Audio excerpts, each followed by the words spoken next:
Pokemon is supposed to be fun, comforting, nostalgic. But if you're like me, at times it can feel like this world that's supposed to give us an escape from a very punishing real world can sometimes be more draining than a Giga Drain from a Roserade that mistakenly swapped out its Miracle Seed for performance-enhancing drugs.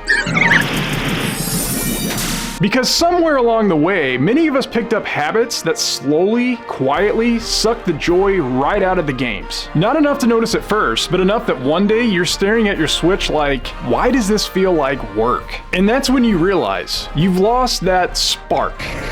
And your usual go-to of turning down the lights and turning up some sexy music just ain't cutting it. Okay, that was weird. Hey, was that weird? Yes, it is. Stop that crap. Now, before you get defensive, don't worry. I'm talking at myself in this one as much as anybody else, and I've been playing Pokemon games for more than 25 years. For people like me, people like you, Pokemon isn't so much a video game series as it is a way of looking at the world. And believe me, when I tell you that I eat, sleep, breathe Pokemon, I mean it. Well, maybe not the eat part. But it is a major defining characteristic of my life, to the point that it keeps me up at night.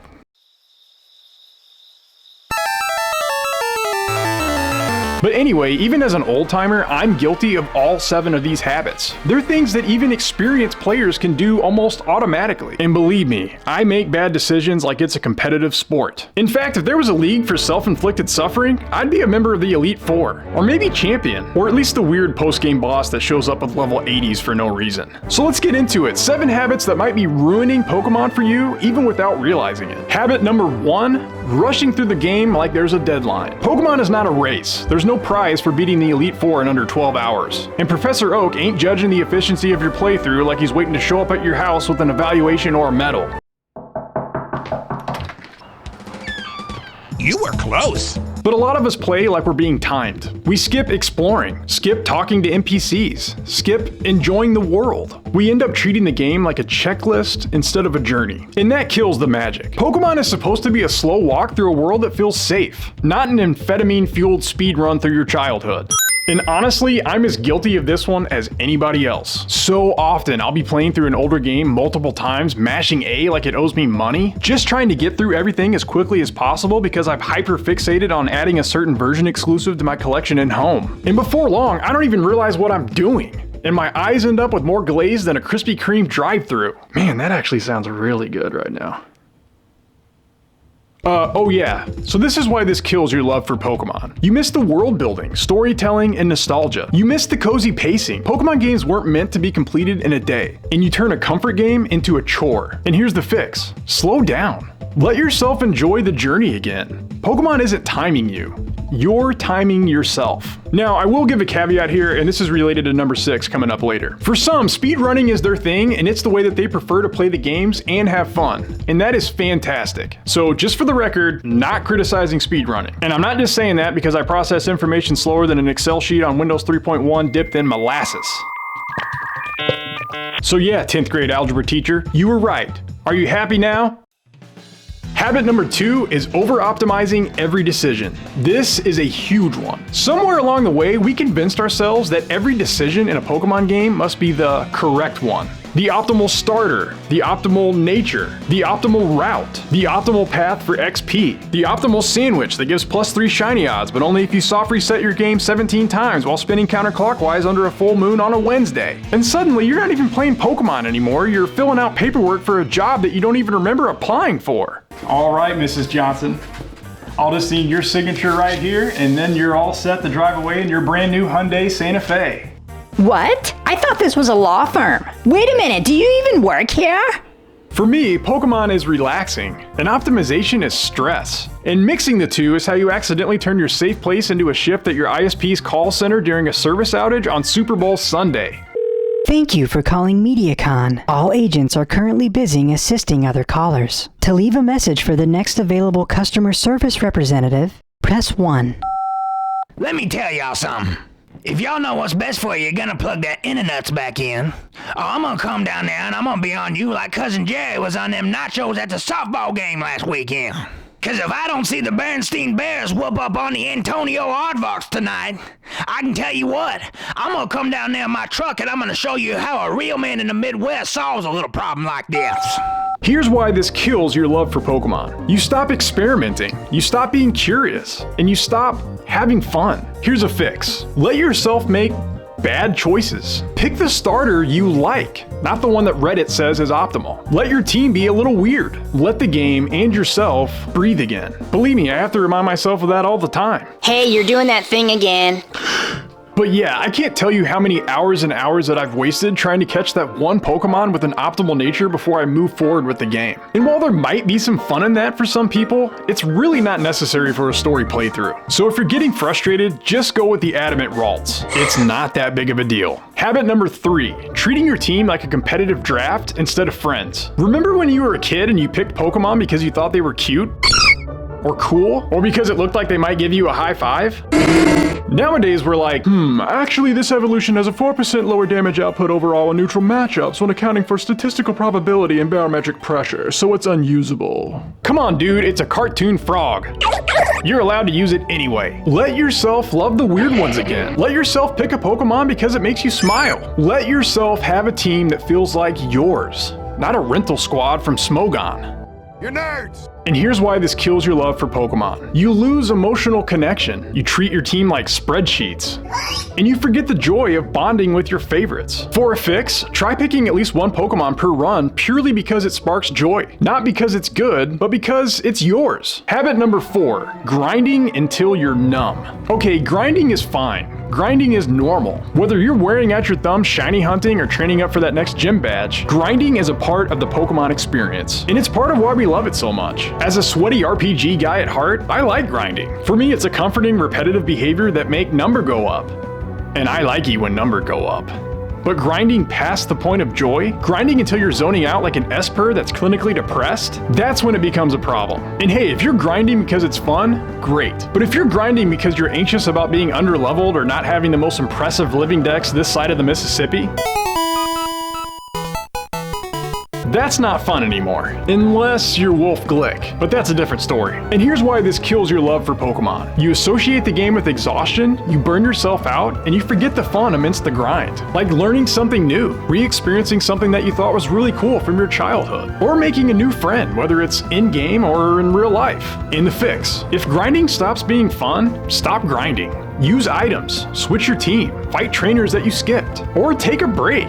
Play a different game for a while, whether it's another Pokemon game or something else entirely. Chase is on the case. Or just move on. Believe me, the game won't punish you nearly as much as your anxiety will. Habit number 5, obsessing over and hoarding Pokemon that you never actually need, use, or care about. And oh man, this is a huge one for me, and probably the one that defines me the most. You catch every Pokemon that you see because you're a completionist, but your actual team hasn't changed since Route 3. Or maybe since 1999. And then you open your PC box and it's like, here's those 27 Pokemon you caught at level 6 and abandoned faster than a New Year's resolution. You collect them, admire them, maybe even give them a nickname, and then you never let them see daylight again. And by the way, this doesn't just apply to playthroughs of main series games. This goes for Pokemon Home and even Go. It's that FOMO factor. It's that, I don't think I have a level 34 Bulbasaur with a jumbo mark. I better add it to my collection right now, or the world's gonna end. Or even worse, you feel like, I won't be a true fan. First of all, this is me. Second of all, it's silly.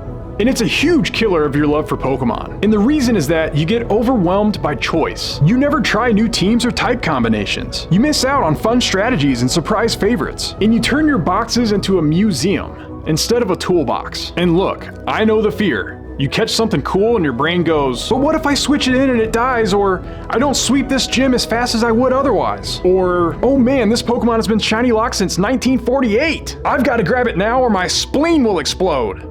But dude, it's a video game. It's okay. This isn't a Nuzlocke unless you make it one. And no one's sending you to jail because you missed out on your 10th shiny Feebas and now you're anxious because, you know, it could have come in handy. Listen, if you're anything like me, you probably never would have used it anyway. Just like that gym equipment collecting dust in your basement.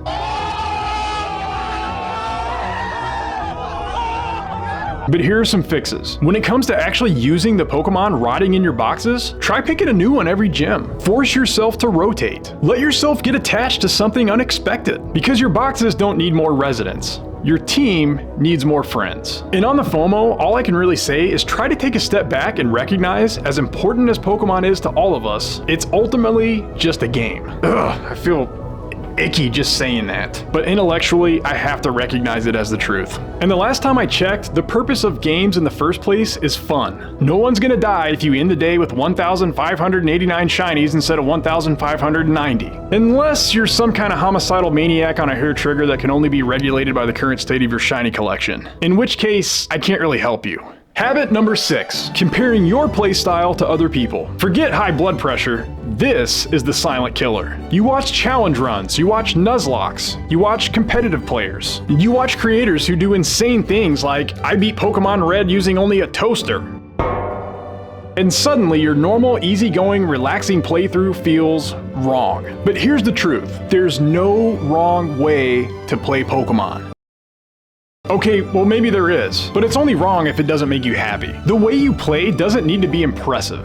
It just needs to be yours. Here's why this habit of comparison kills your love for the games. You feel inadequate, you feel pressured, and you stop playing the way that you enjoy and under the weight of other people's expectations. And for the fix, play the way that you played as a kid, with curiosity, chaos, and zero shame. And by the way, this applies to life in general. You, yes you, are a valuable human being who's worthy of respect. So screw what other people think. And now for habit number 7, forgetting why you started playing in the first place. This one's more a combination of all these habits so far, but seriously, this will make Pokemon feel more meaningless than office small talk. And that's about as meaningless as it gets. I mean, come on, am I the only one that's just trying to go about my day and it's like, Hi, how are you? Did you have a good weekend? and of course, you have to say, Oh, I'm doing good. How are you? because if you answer the question, and it is a question, honestly, with something like, actually I've been better. Ever since I turned 30, I've been suffering from a vague feeling of existential dread that's most likely attributed to the fact that I lack a sense of direction in life, overall purpose, and any kind of emotional resolution of decades of internalized trauma. Also, I've got a herniated disc, plantar fasciitis, and $35,000 of student loan and credit card debt. And my 5-year-old daughter calls me stinky. Also,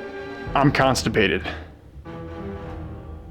But anyway, how are you? People will think you're weird. And oh no, we can't have that. But Pokemon is comfort. Pokemon is nostalgia. Pokemon is joy. Pokemon is an escape from a world that's too fast, too loud, and too harsh. It's supposed to feel safe.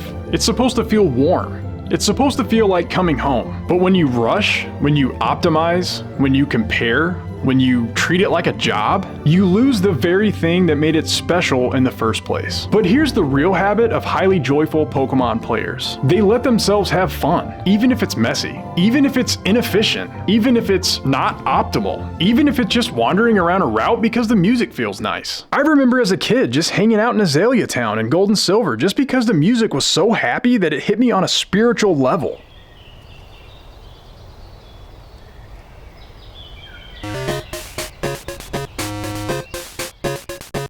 And that's what it's all about. Pokemon is joy. Let it be joy again. So, which of these habits resonated with you? Are you guilty of any of these? I actually think I'm good. The only ones that apply to me are, okay, 1 through 7. But hey, I'm working on it. So anyway, I hope you found this video helpful or at least a little insightful. And if you did, let me know in a comment. And don't forget to hit the like button and subscribe for more. As always, I really appreciate you watching, and I'll see you in the next video.